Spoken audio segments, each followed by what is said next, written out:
Hi everyone, and welcome to Saber Spotlight at Home. I'm Amanda Jordan, and today I'm going to be telling you about my trip to Vietnam, Cambodia, and Thailand. So, before we start, I should probably talk about a little hiccup that we had before we left for the trip. The night before, the administration was talking to lawyers and whatnot, and they ended up making the decision that they didn't think that the school should sponsor the trip anymore. And so they sent out an email that said the trip has been canceled technically, but since we paid separately with a private travel agency, they basically said that they couldn't stop us from going on the trip. It just wasn't school sponsored anymore. So most people ended up still going, and we ended up having a really great time anyway. So it was a small hiccup, but the trip ended up going on pretty much as it normally would have. So we were gone for 10 days, but the trip was technically 7 days because it takes a really long time to get there. We left Saturday morning from Sauhegan, and we had a very long flight ahead of us. We flew 16 hours into Seoul, South Korea, and then from Seoul, we had a approximately 5-hour flight to Ho Chi Minh City. So when we got to Ho Chi Minh, it was really late at night. There's a 12-hour time difference. So we were actually 12 hours ahead when we were there. And so we got there, we met our Vietnamese guide. His name was John. And we went to the hotel basically and just went to sleep. Because of the time difference, we ended up waking up pretty early the next morning on what was officially day one of our trip. And so we ended up being able to watch the sunrise from the roof of the hotel where they were serving breakfast, which was really cool. And it was kind of cool to see it rise over the city. I was also surprised about how early people get up there. It seemed like it was 5 in the morning, and it seemed like everyone was up doing workouts or starting their day or doing whatever, but it seemed really earlier than here. So that day we went to what are called the Cu Chi tunnels. So it's C-U-C-H-I, it's 2 words, Cu Chi tunnels. And so what happened here was during the Vietnam War, people lived, worked, and fought underground. And so they dug these tunnels underground to protect themselves from us, the American soldiers. And it was kind of interesting to see their perspective on the war. They had these traps that they made, that they dug in the ground, and they put like spikes and stuff in different traps that they made for the American soldiers. And there was this mural where they like showed American soldiers getting stuck in the traps, and it seemed really bad to me, but they were very proud of this history that they fought off what they saw as the oppressor in order to save their country, because they're still communists there. So in their minds, they did the right thing. In our minds, who knows? So it's kind of strange to see the other side. But next we went to a place called the Reunification Palace, which is right in the center of Saigon. The city's technically called Ho Chi Minh, named after their hero. He's everywhere. Like, you can see pictures of Ho Chi Minh in like all places in the city. But so the city's technically was renamed Ho Chi Minh, but all the locals still call it Saigon, which it was its name during French colonization. And then after the Vietnam War, they changed it to Ho Chi Minh City to honor Ho Chi Minh. So this palace had beautiful gardens and beautiful courtyards, and it basically symbolized reunification of the North and the South of Vietnam. So this was built as like a celebration of that. And then we went to this place called the War Remnants Museum. This was kind of a shock, honestly. They showed pictures, really, really gruesome pictures of Vietnamese civilians and soldiers who had like really bad injuries, and they were just innocent civilians who were either bombed or stepped on a bombshell in the woods or something like that. And the pictures were more violent than I'd ever seen, and something that would never be in a museum here. And it does make you feel really guilty as an American, and I think that's kind of the idea. but it was definitely shocking to see that museum. We don't have any pictures of that because it just felt like too much to take pictures of. One thing we noticed on the first day though is the streets of Vietnam are crazy. Most people there can't actually afford to buy their own car, so they ride mopeds around, and there's basically no traffic laws. So the mopeds will just like cut you off, cars will cut you off. It's really scary crossing the road because nobody stops for you, so you just have to like sprint across and hope that you're okay.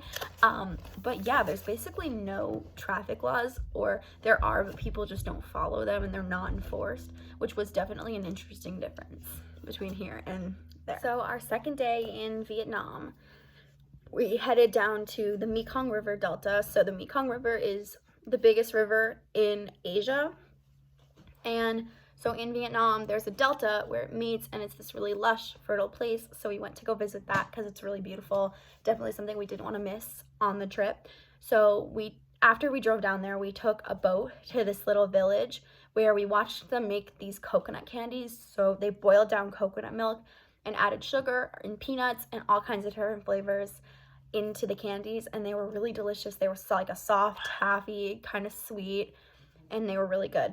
Then we ended up taking these horse-pulled carriages to this dock where there were boats, and we were paddled by locals down the river to this other little restaurant where they served us fresh fruit and honey tea, and they sang traditional Vietnamese songs for us, which were really beautiful. And I'm really glad that we got to see that because it's an important part of their culture. It's how they tell stories a lot of times. So it was really something that was interesting and cool to see. Then we took our original boat to this really cool restaurant where the food was actually delicious, but it was right on the water and it was a really beautiful place. And then we just went back to our hotel in Vietnam and relaxed until dinner, and that was day 2. So on day 3, we had to say goodbye to John pretty early in the morning. We were heading to Cambodia that day. So we ended up taking a flight from Ho Chi Minh to Siem Reap, Cambodia in the morning. And it was still pretty early when we got to Cambodia because it's like an hour and a half flight. It's very short. And so we met our new guide from Cambodia. His name was Tara. And we went to this floating village. And when I first heard the term floating village, I thought it meant like near the shore, but still on water. But they were very far out into this big lake. And they had these anchors that they made out of wood. And they would just move the houses around. Whenever they felt like whenever they felt like moving, they would just paddle their houses to another spot, and they lived their lives on these boats that they made to float on the river. And there were shops and restaurants and schools, and it was all on this village floating on this lake, which was really cool. The lake is actually really shallow. It's 3 feet all the way around. It's this really, really big lake, but it's 3 feet during dry season, which is when we were there. But you can't swim at all because there are crocodiles everywhere in the lake. And we got to see some crocodiles, which was kind of cool. And then we ended up going into Angkor, the Angkor National Park that's there. And that's where all the temples are. And we'll see most of those tomorrow. But we did one tonight because it was this really special one. And it's up on this hill. And so you have to hike up the hill. It's like a mile hike. It's not very long. And you climb up to this temple and you watch the sunset from the top of a temple called Phnom Penh. I think that's how you say it. And it's a really beautiful place to go watch the sunset, and it feels really serene and really special. And it was just something really cool that we got to do. So day 4 was temple day in Cambodia. It was so hot there. It was so hot. But girls have to cover their knees and their shoulders, and boys have to cover their shoulders.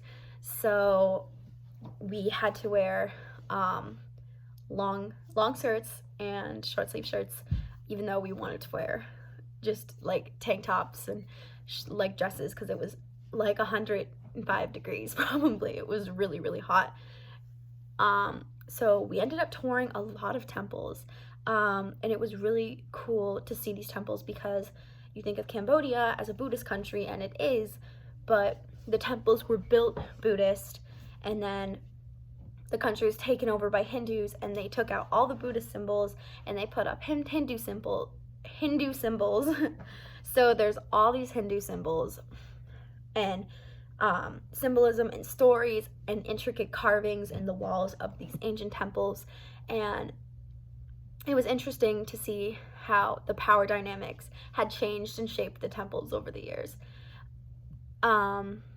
So we went to see several temples, I think 4 that day, but the biggest and most impressive that we saw is the one that everyone kind of knows about. It's called Angkor Wat. Angkor Wat is a 2,000-year-old temple, and it is absolutely massive. It's huge, and it's said to be, there are people believed it to be the center of the universe. So there's this big stone in the middle that we actually took a picture of, and I'll show here, called the center of the universe. And so we took a picture and we were like, we're all in the center of the universe, and it was fun. So the thing about these temples is because they're so old, like trees and things have grown into them, and it's actually kind of shaped them, and it's weird. They're like almost part of the landscape now because they've just been overgrown and they've been there for so long that it seems like they were meant to be there, which is really, really cool. So that night we went to a marketplace in Cambodia and we got to shop around a little bit and kind of soak in the more calm atmosphere that Cambodia had versus Saigon and Bangkok were both really hectic places. Cambodia had a more relaxed feeling, and it was kind of nice to like take a break from it and get out of the city and just enjoy like a calmer marketplace and like a nicer atmosphere. So day 5 was actually just a travel day. We started pretty early in the morning and we drove to the Thai border, which took about 3 hours from Siem Reap. And from there we got off the bus. We waited in line for several hours to get into Thai customs, and then when we got through we met our Thai guide. His name was Sutip, and we drove a new bus to Bangkok, which was again another approximately 3 hours with traffic. So most of that day ended up just being traveling. So when we got to Bangkok in our hotel, it was pretty late. And so all we basically did that way was we walked around Bangkok. We went to the Chinatown market, which was very crowded. So day 6 was Thailand temple day. These were not like the temples, the ancient ones we saw in Cambodia. They were very different. These ones were built around the 1700s, most of them. And so they were made of, or they were covered in gold leaf, and they were covered in gems and different things that were hand placed, and porcelain, and all these different intricate patterns were built into these temples. So it was really cool to see the contrast between the ancient temples in Cambodia and these more modern temples. We also saw the Thailand Royal Palace, because if you didn't know, Thailand is a constitutional monarchy, so they have a royal family, and so we got to see their palace. It was really beautiful there. It had kind of a European influence, but also Thailand architecture, so it was really kind of cool to see like the different influences and the different architecture that was there versus the other places we had visited. Then we had to go get ready for dinner, which was actually a river cruise through Bangkok. The river cruise was so much fun. We sang and danced and we saw this show, and we had a lot of fun on the dinner cruise. So day 7 was our last day on the trip. We went to a museum honoring soldiers who had died building what they called the Death Railway. So during World War II, Japan actually took over Thailand, and they used mostly British and Thai prisoners of war to build this railway in just a few days. But in those few days, hundreds of soldiers died because they overworked them and underfed them, and it was really bad conditions and circumstances. And then we got to go see the bridge that they built, and we rode what they called the death railway to our lunch place. After lunch, we ended up getting to ride elephants, which we didn't plan to do. We just kind of said, we want to do this, and our guide came through and found us a place to ride elephants, and they were just absolutely incredible. That I ended up being able to ride on the elephant's back, which was like so amazing, and they were just like so intelligent and friendly creatures, and it's probably my favorite part of the entire trip.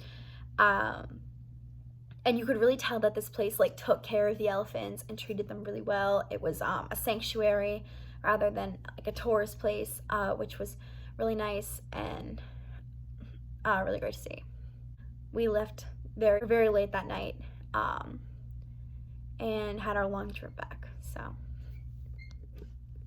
So that was our trip to Vietnam, Cambodia, and Thailand. I had such an amazing time. It was truly a once-in-a-lifetime experience. If you ever get a chance to go to those places, take it. Guys, enjoy your days off, and we'll see you tomorrow.